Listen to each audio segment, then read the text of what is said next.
Salve, salve família, aqui quem fala é o Lutz do canal Cortes Podcast e no meu primeiro mês monetizado eu já fiz $3.000 só seguindo o que esse cara fala no curso dele. Então se você quer ganhar dinheiro com internet e YouTube sem nem precisar aparecer, confere o primeiro link na descrição. Legal, cara. E aí a minha pergunta na realidade é um pouco pros três.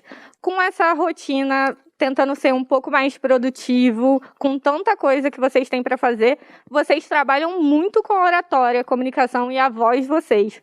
Como vocês fazem para se preparar para grandes palestras, podcasts e para conseguir se comunicar tão bem? Vai, boa pergunta. Posso começar? Pode. Enquanto você estava falando, vieram duas coisas na minha cabeça. A primeira delas é um livrinho que eu tenho do Schopenhauer, ele se chama Como Vencer um Debate Sem Ter Razão, que são técnicas de oratória. E a outra é que há pouquíssimo tempo eu estava lendo junto com o pessoal do Clube do Livro, um livro que é o Vidas Comparadas, é uma coleção, ou Vidas Paralelas, de um grego chamado Plutarco, onde ele compara sempre um grande grego e um grande romano. E nessa comparação ele pegou Alexandre e Júlio César. E Júlio César foi um dos homens mais marcantes da história. São poucos que podem falar que mudaram o calendário, né? Você tem Cristo antes e depois de Cristo, mas você tem César também. Porque ele criou o calendário que a gente usava até não muito tempo atrás, que era o juliano. Os russos usaram o juliano até 1917, hoje usam o gregoriano. E o César se orgulhava muito de uma coisa. Ele dizia que ele era o segundo em oratória em Roma. Ele só perdia para um cara chamado Cícero. E graças à oratória dele, ele conseguiu ter muito sucesso na política. E ele também falava, eu sou o segundo, eu não sou o primeiro, mas porque eu sou homem de armas, né? Se eu fosse me dedicar só a isso, eu seria o primeiro. Ele colocava. Então a oratória é super importante.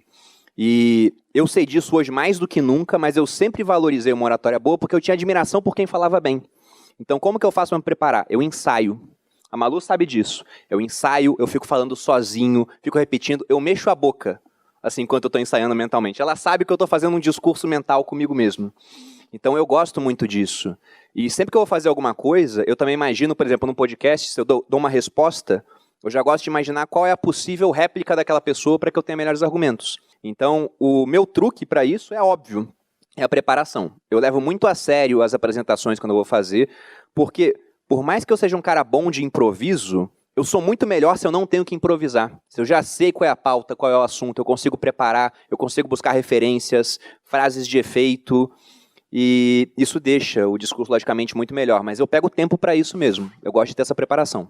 E quando ele fala que ele prepara, ele se prepara mesmo. Numa live que ele vai fazer, alguma coisa assim, quando é um evento grande, ele faz a live inteira antes de fazer.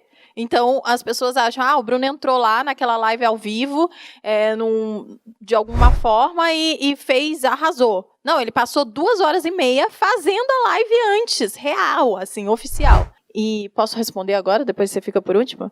Posso botar uma coisinha aqui, uma observação? Pode. A gente fez uma live pro Stage, que foi o Viver de Renda com Marketing Digital. A live para começar às 8. Eu comecei a ensaiar às 6, eu acabei de ensaiar às 7h55, eu tomei um café, a live começou às 8. E a Lara tá aqui, não me deixa mentir, ela tava lá.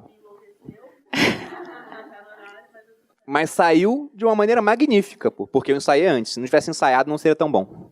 Quando você começou a falar, eu fiquei super nervosa, porque eu falei, meu Deus do céu, eu sou péssima em oratória. Mentira, eu sou boa hoje em dia, né? Mas eu já fui muito ruim. E hoje em dia, obviamente, eu tenho muita coisa para melhorar, mas eu tenho noção de que eu melhorei bastante.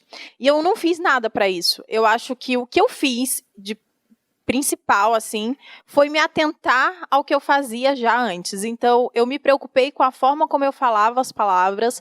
Antes, eu sempre falava as palavras pela metade, eu comia os S's, comia os R's, comia todos os plurais. Isso deixava a minha fala super pobre. Então, eu só me preocupei. Eu falei, eu vou falar mais devagar e vou começar a falar as falas inteiras. E isso no Instagram também. Então, eu comecei a fazer isso no próprio Story, né? E antes, e era uma coisa que o Bruno fazia muito, ele apagava stories. E eu sempre fui muito autêntica, espontânea, etc.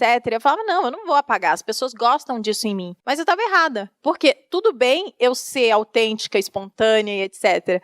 Mas passar o erro o tempo inteiro é muito ruim. Te deixa pobre, né? Tira a sua credibilidade de alguma forma. Então, eu passei a fazer alguns stories mais de uma vez. Isso não tirava a minha espontaneidade, né? Eu vi que era melhor, que eu conseguia fazer melhor, passar melhor a informação. E hoje em dia, obviamente, às vezes eu não preciso fazer mais de uma vez, né? Porque eu já melhorei. E eu tenho certeza que eu tenho muita coisa ainda para melhorar. O podcast que a gente tem gravado toda semana me ajudou muito, porque eu tenho contato com pessoas muito inteligentes, com uma oratória muito boa, e eu tô ali assistindo de pertinho, então eu consigo absorver de alguma forma aquilo, e eu acho que ajudou muito na minha oratória, mas eu acho que o principal mesmo foi eu me importar, né? Eu, de fato, parar e falar, putz, olha só, isso daqui tá ruim, e se eu fizer de novo vai ficar melhor, então vamos fazer. No meu caso, um pouco dos dois, da Malu e do Bruno, treino, falar, praticar, sem a menor dúvida, me expor. Eu tenho uma história, né, muito forte na acadêmica, então eu fui professor 11 anos, durante 11 anos eu fui todos os dias dar aula na faculdade. Isso me ajudou muito, muito, muito, muito, muito, muito. Só aconteceu uma coisa. Quando eu estava num ambiente que eu percebia que eu era a autoridade daquele ambiente, ou seja, é o professor Joel que está entrando. Oi, gente, tudo bem? Bom dia, vamos falar. Vamos começar? Presta atenção, aqui é a aula. Eu nadava de braçada. E aí eu comecei a conversar com pessoas das quais elas exerciam um poder na minha cabeça de autoridade muito grande. Cara, vou falar com essa pessoa, vou falar com essa pessoa. Eu não sei se já aconteceu isso com vocês. Eu pensava o que eu ia falar e chegava na hora de falar, eu travava, meu. Eu tinha medo. E eu falava, fala alguma coisa, cara. Fala alguma coisa, meu. Fala alguma coisa.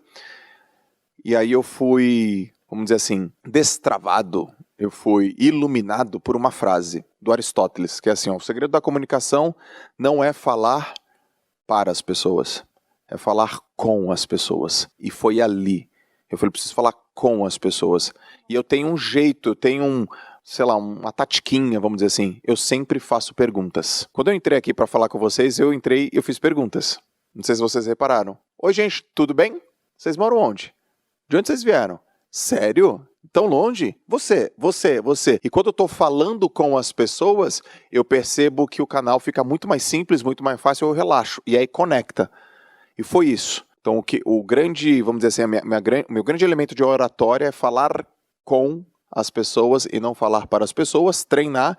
E aí eu percebi também que os grandes oradores, eles têm algumas características. Fala simples, não tem palavra rebuscada, são naturais, tem naturalidade, tem carisma, são bons ouvintes, tem pausa e tem um negócio muito forte que eles geram identificação.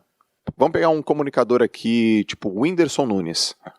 É um comediante, mas por trás do comediante, um excelente comunicador.